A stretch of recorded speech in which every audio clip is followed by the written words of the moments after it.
Abot dito sa DZXL, Pulso ng Metro. Mga kasama kaugnay po sa isa na namang mamahayag na pinatay sa loob mismo ng kanyang bahay sa Aklan. Makakasama po natin ang chairman ng National Union of Journalists of the Philippines, Jonathan D. Santos. Sir, live kayo sa RMN DZXL Manila, si Lourdes po ito. Ay, magandang hapon po, Ma'am Lourdes. Maraming salamat po sa pagtawag ngayong hapon. Opo.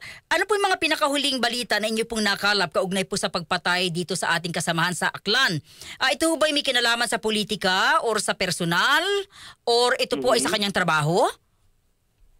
Actually po, no, nag-aabang pa rin po tayo ng updates. Although very appreciated naman po natin na mukhang mabilis ang aksyon ng police dito at yung PT Forms na mukhang binabantayan po nila yung kaso. So kahit paano po ay mas kampante tayo, may kumpiyansa tayo na baka mabilis po may resolve o mabilis at least makakakuha ng updates, no? Sa ngayon po wala pa naman po tayo nakukuhang bagong impormasyon. Although yun nga po, we assume na or we hope na within the day po ay may bago pong impormasyon or may mahuli na o mga ganun po, no? Oh, sir, siya po ba ay aktibo pang mamamahayag or siya po ay aktibo na sa politika? Actually, yun po, sinecheck pa po natin din, no, sa mga kasama natin sa Aklan. Pero I think hindi na parang retired na po siya sa pamamahayag at least, no? Ang status niya ay president or chairman emeritus ng grupo niya, no, yung PAPI. So mukhang hindi naman po siya very active na at yung mga nagbibigay din po kasi ng mga kumbaga testimonya sa kanya or yung parang nagbibigay ng parangal sa kanya ay mga very veteran na rin po, no. So maaari hindi na rin po siya active sa media at this time. So maaari ho bang isama ito sa talaan ng mga mamamahayag na pinatay? Opo, ang ano naman natin, ang standard naman natin, kumbaga ang SOP po natin ay tuwing meron pong napapatay o tuwing may inaatake, ang ano po natin, ang assumption natin ay work-related hanggang meron pong lumabas sa investigasyon na hindi. Siguro gusto ko lang pong idagdag din, no, na kahit hindi ito work-related, no, yung panawagan natin na para sa hustisya, no, para sa kasama natin o para sa kapwa natin na media worker, kahit retired pa po yan, ay ganun pa rin naman po. Yun nga lang, kailangan lang din ng distinction minsan kung media, kung work-related o hindi, para lang po yun sa statistics, no? Pero hindi po ibig sabihin nun na pag hindi work-related ay wala na po tayong pakialam. Okay. Ano po yung impact ho nito, ano, sa ating propesyon, sa kabuuan, na sa kabila ho ng stand ng ating pamahalaan sa ganitong uri ho ng krimen sa ating pamamahayag ay nagpapatuloy at sabi ko nga ho kanina, Ginoong D. Santos, parang lumalala kasi pinapasok na sa loob ng bahay. Opo, actually napaka laking factor or kumbaga nakakagulat po talaga yan, no? Kaya kinokondena natin lalo, no? Dahil pinasok siya sa bahay at yun nga po, senior citizen na po yung biktima, no? So parang mas kahindik-hindik po yung magganitong klase mga krimen. At siguro, ano lang po din ito, parang isang malaking paalala sa atin, no? Na delikado pa rin po talaga maging periodista o maging mamamahayag sa Pilipinas, no? So ito po actually siguro natataon din, no, kasi kaka-launch lang din ng Philippine National Police ng kanilang parang media guardian po pa na parang gano'n, no, yung media vanguard na program, no. So ito po maganda pong test ito for them para makita natin kung gumagana yung ganong sistema, no.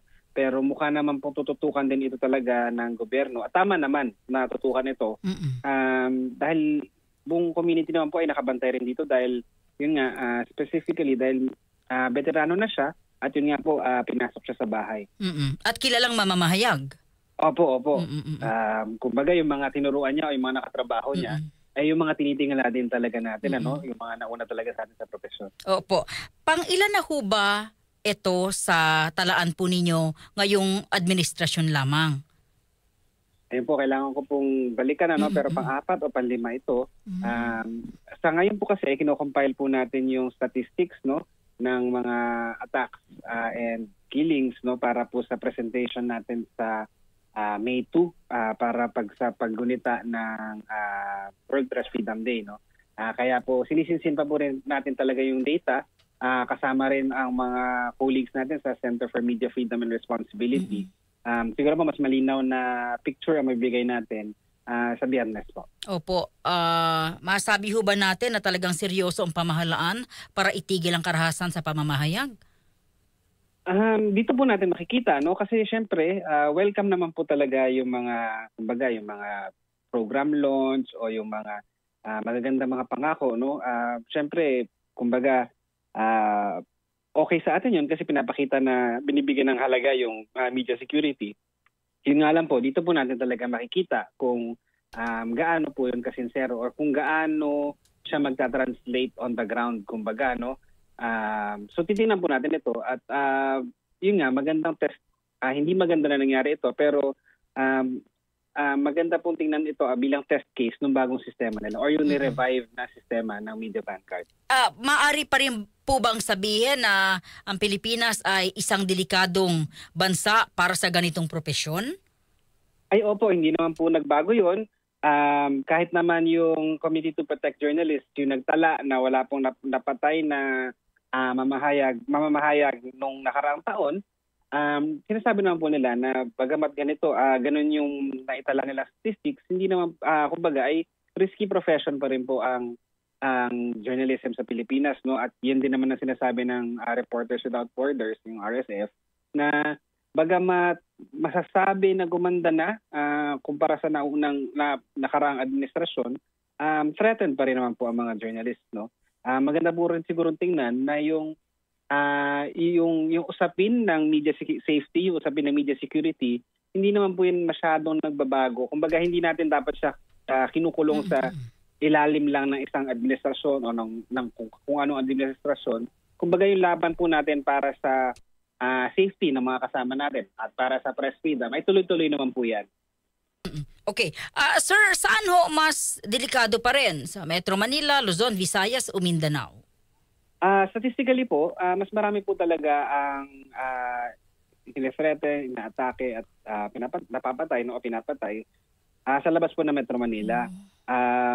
Dahil din po siguro ay ang tingin po natin dyan ay dahil din mas madali para sa mga, let's say, may masasamang intensyon na gumawa nung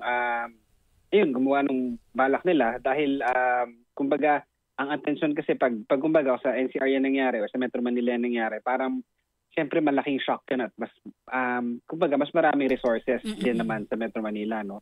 So yun po, tuloy pa rin po yan sa mga probinsya, no, yung mga karamihan po yung mga community journalists at yung mga radio reporters po minsan actually I think yung statistics po niyan ay karamihan ng biktima ay broadcaster din po talaga sa radyo, sa community radio or sa local radio, no.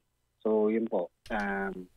Kaya po helpful din po talaga na magbuklod-buklod yung mga journalists, no, yung mga mamamahayag sa probinsya at yun magtulungan po talaga dahil bagamat appreciated yung mga declaration ng pamahalaan, usually naman po sa first few hours yan ay tayo lang po din talaga muna ang makakapag tulungan, ano, parang ganon. Sir, sa panahong ito, dahil nasa election fever na ho tayo, nangyari pa ho ito, inaasahan ho ba ninyo mas critical sa mga mamahayag itong darating na eleksyon? Particular yung mga nagko-cover? Ano naman po yan, every election ay tumataas po talaga incidents natin, ano, at hindi lang naman yan physical violence, meron din online harassment, meron ding verbal, let's say, intimidation, ano. At yun nga po, siguro naman by this time, alam na rin po ng mga media workers na mga kasama natin sa industriya na dapat talaga dagdag ingat, lalo na kung meron po tayong mga kino-cover na mga sortie sa malayong lugar or sa mga liblib na lugar. Mas mainam po na may coordination ito, syempre, sa ating desk, no? At kung kailangan po, siguro coordination sa local officials or definitely, kailangan po may coordination kahit sa civilian na local officials. Paano kung talagang usually kasi sa mga news operations, sir, no, talagang pinadadala yan ng mga manager's desk or news director. So dapat mas kumpleto yung armas, yung security na ibinibigay ng kumpanya sa isang mamahayag.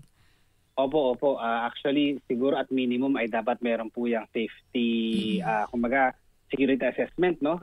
Risk assessment bago po tayo mag-deploy, kung ano yung pwedeng harapin ng mga papadala natin na reporter, kumbaga ano yung risk na maaaring lang harapin at kung ano yung pwedeng lang gawin pag may nangyari, no? Dapat po at minimum yung mga emergency numbers po ay meron yung mga reporter natin para kung may nangyari ay mabilis po sila makapagtawag ng tulong naman, ano? Yan ay kunyari local police o kaya dapat alam din nila yung contact numbers kunyari ng pinakamalapit na ospital kung saan sila magde-deploy. Mga ganung bagay po. Sir, maraming salamat sa inyo pong oras. Mabuhay po kayo. Magandang hapon po. Magandang hapon at maraming salamat po ulit. DZXL